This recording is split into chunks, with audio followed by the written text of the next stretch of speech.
By the answer now, true to the form, steering clear of the norm. Evacuate the area, we're cooking a storm. Now how we roll with the flow is something that you should know. So be a true track maker and a one-man show. You have to first be a listener to add any additional season to the recipe, the soul and the visitor. Don't stress, be the best, get it off of your chest. Reflects best with the success. This is a test of how high we can roll when we're rocking the soul. We're never happy till the funky's at the back of the goal. So when you're headed with your ready and you think you can sell it, I got news that's just serious, print this off and shred. Cause you're a thief and a cheat and you're bringing the heat. You like originality, yeah, that's the word on the street. Are you forever never even trying anything new? There's more than 4 but you ain't got a goddamn clue. To rock a party hard, baby, yeah, the whole night through. Stop, there's something wrong, oh, that's you.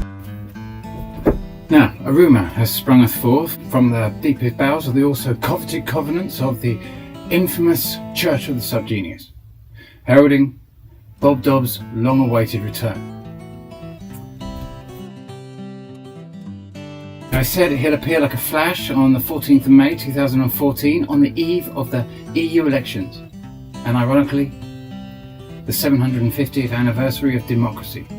What's unclear is whether he's come to herald the People's Uprising that was the Battle of Lewis, or to run candidates in the European parliamentary election for his political party, the Birthday Party. I mean, isn't it time for Bob Dobbs to return? Bob Dobbs, the people's hero? Why wouldn't he return to celebrate the masses when they charged down to Lewis and took their sovereignty that had only been teased before them by a mean King Henry III, and they took him alive along with his own brother, Earl of Cornwall, who was King of Germany. They even took Henry's son, Edward I, who would later become Longshanks. And they even took Robert the Bruce. Robert the Bruce became King of Scotland. It really was. It was an all-star cast of Hollywood goodies and baddies, except no surprise, they're all on the same side. Up against, well, they tell us it was the barons. The barons against the king.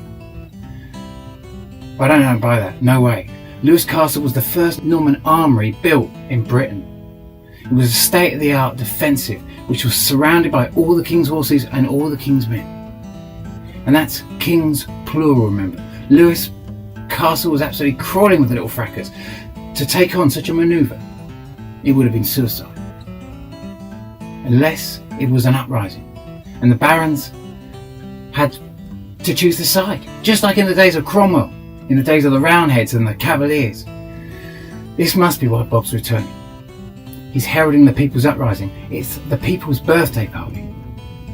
The only problem is that if he appears on the burial site of all those that fought for our sovereignty, he's likely to materialise in a jail as the most likely burial ground for all those that died in the Battle of Lewis.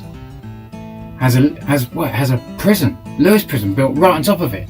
Now, what's the message there? I'm not sure. Why would anyone build a prison on the burial ground of our ancestors that died fighting for our sovereign rights? Now, what's Bob up to here? Isn't he just opening a can of worms? Maybe he's calling for an amnesty and not telling us to bust him out of jail, but to bust right into our own sovereign rights to free all those victimless criminals locked up against their sovereign rights. And let's face it, news indeed comes, not a moment too soon. I mean, we're talking about, he's amidst the pressure of some unseen ocean of bullshit, finally busting through the fracking fault lines of a nation breaking from a dark, sinister nightmare, and yet charged not with anger, but a madness of what is nothing short, well, of a pipe-smoking clown, busting through flint wall like a pin through a party balloon, like he means, let's have a birthday party. Why not? I mean, come on, people. He's got us by the balls in one hand and our sovereignty in the other. And he's screaming out like a crazed banshee, where's the party? We've got to do something for Bob. We've got to have ourselves a party. This is our birthday party. Bob is telling us to bring the birthday party right into the EU elections and run poets and singers and rappers and DJs, VJs, bands and anyone who knows a thing or two about down and dirty partying, political partying of course, but partying, and bring the celebration of our sovereign birthday party right into the solid arena of this European political whatever it is, pulling the masses from their sombre apathy. I mean, maybe he's got a good point. I mean, we're told more people voted in the finals of Strictly Come Dancing than voted for the Conservatives in the last European election, which led to their majority win. But what does it mean? Is that like the benchmark for a political apathy that allows corporations to rule the roost? Could we not turn that notion around and consider for a moment that maybe we should be running our elections a little more like Strictly Come Dancing? I mean, maybe Bob has a point here, and maybe we should heed to his greater wisdom. How many even remember the last European elections? Was it all over the TV like X Factor and Strictly Come Dancing? But in comparison, how many will remember the expenses scandal? Now, you honestly think it was mere irony that in the last European election, for the entire election period, the nation was awash with the expenses scandal splattered across almost every tabloid, every broadsheet, every news channel. It left everyone hating politicians because they claimed expenses for building moats around their castles. Didn't you buy into the story just a little bit and hated politicians that tiny bit more and had your little moan and not even notice the European elections slipping out the back door? I was a slick victory for the Tories, and it led to a very big no-show at the polling booths, one of the worst turnouts in Europe. And whilst the masses were reading in their papers just how bad those nasty politicians really were and had come to what they thought was their own conclusion. Don't vote, it only encourages them. Had no idea they were all porn stars in someone else's cum shop. Except the only bummer in this movie was they were the poor helpless lambs getting shafted by the uranium-tipped penis of a fracker, blind to see their own thoughts were nothing more than brainwashing that made them loathe politicians and want nothing more to do with the EU elections. Can you honestly tell me you weren't fracked over your own TV by David Cameron? And then, even more sinister, those same politicians then pumped out specially tailored news of their European election pledges to those most likely to vote exclusively for them. Information bought at vast expense from corporations such as supermarkets. They know exactly who you will vote for and exactly who will not vote at all based on the simple truth that you are what you eat, and all provided by the sweet loyalty of, guess what? Loyalty card systems. The result was Tories becoming Britain's strongest vote in Europe as the masses have been repulsed clean out of their own sovereignty. Another masterpiece clusterfuck of highly polished and devilishly engineered mind control by a mass media that makes news for the highest bidders. And you might rightly say, why bother? You could run for Mayor of London and live outside the Guardian offices in a pink rickshaw and get absolutely not one single mention in the main media. It's a crazy notion to think that a whole theatre exists just to bore and repulse you from voting.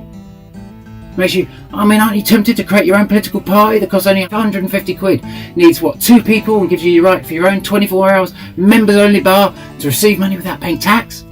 What?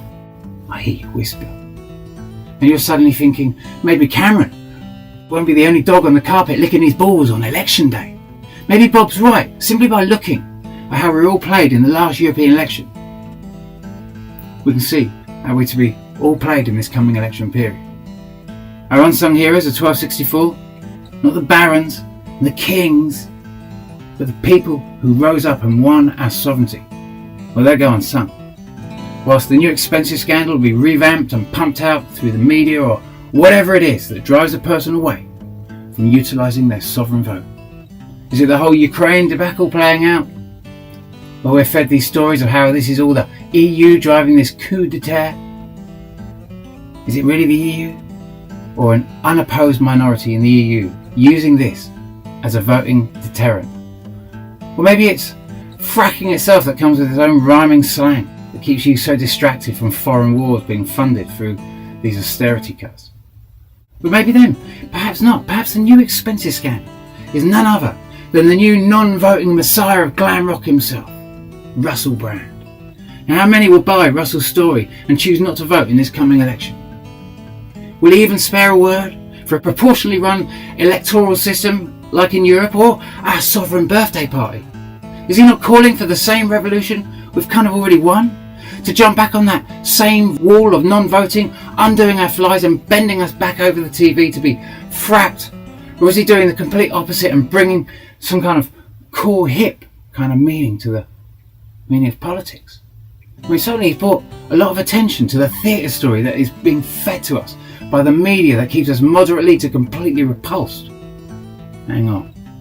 Suddenly I feel like the sheep that just worked out the sheepdog and the shepherd might be working together. Is Russell Brand working with Bob Dobbs? Is Russell also about to appear hand in hand with Bob Dobbs in Lewis prison, or maybe quite close? A party nearby, maybe? Maybe they'll come to herald the 750th anniversary of the People's Uprising, where we the people won our right to vote and choose better than these bloodthirsty warlords that only dangle our sovereignty before us like a child teasing a kitten with a piece of string. Bob is calling us. We've got to gather the women and summon the men, spread the word and ready the ponies. Cinderella shall go to the ball.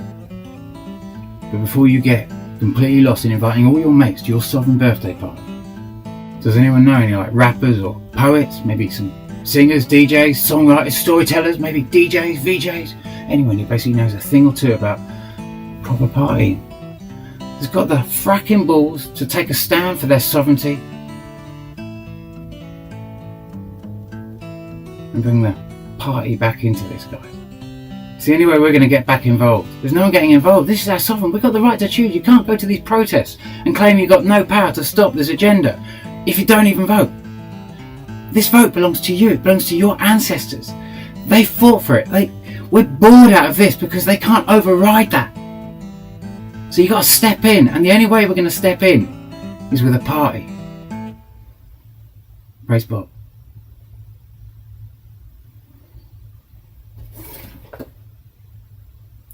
Good reading material, by the way. If you really want to get into Bob, you need to get a hold of this. This is very good. But this is exceptional. Good, also good.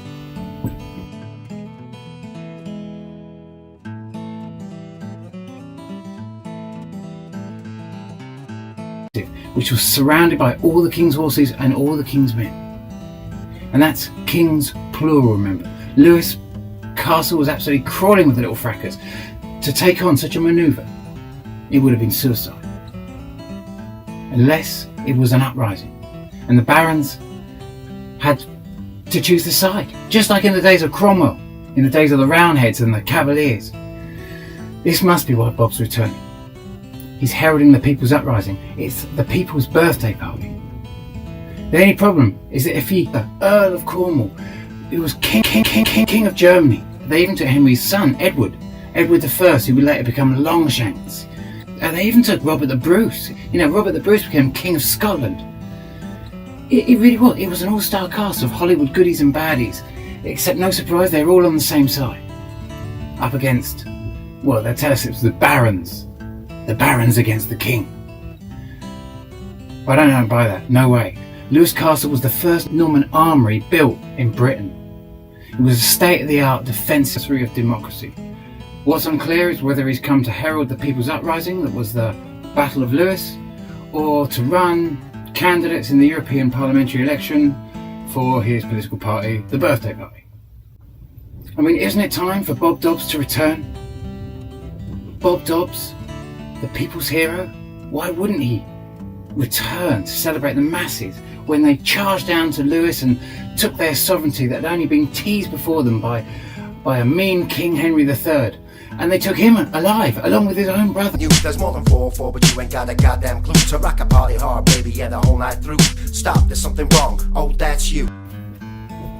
Now, a rumour has sprung forth from the deepest bowels of the also coveted covenants of the infamous Church of the SubGenius, heralding Bob Dobbs' long-awaited return.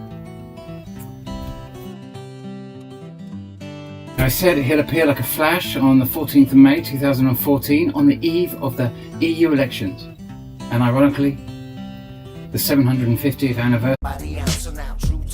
steering clear of the norm. Evacuate the area, we're cooking a storm. Now how we roll with the flow is something that you should know. So be a true track maker and a one-man show. You have to first be a listener to add any additional season to the recipe, the soul and the physical. Don't stress, be the best, get it off of your chest. Reflects best with the success. This is a test of how high we can roll when we're rocking the soul. We're never happy till the funky's at the back of the goal. So when you're headed with you ready and you think you can sell it, I got news that's just serious. Print this off and shred. Cause you're a thief and a cheat and you're bringing the heat. You lack originality, yeah, that's the word on the street. Are you forever never even trying anything?